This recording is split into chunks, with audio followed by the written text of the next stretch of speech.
الكرة تمشي والمنتخب المغربي يحاول، والهدف الثاني، الهدف الثاني.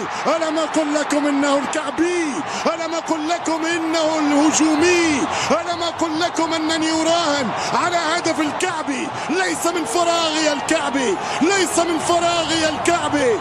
سمو ولي العهد المغربي حسن يقول احسنت يا الكعبي، ابدعت يا الكعبي. ما هذا الكعبي؟ الجول يا السبع يا الكعبي. 2-0 لمنتخب المغرب، 2-0 انهاء الوصول، 2-0 مرهونة في هدف، وهدف الكعبي جاء الكعبي جاء. 2 المغرب، 0 جزر القمر.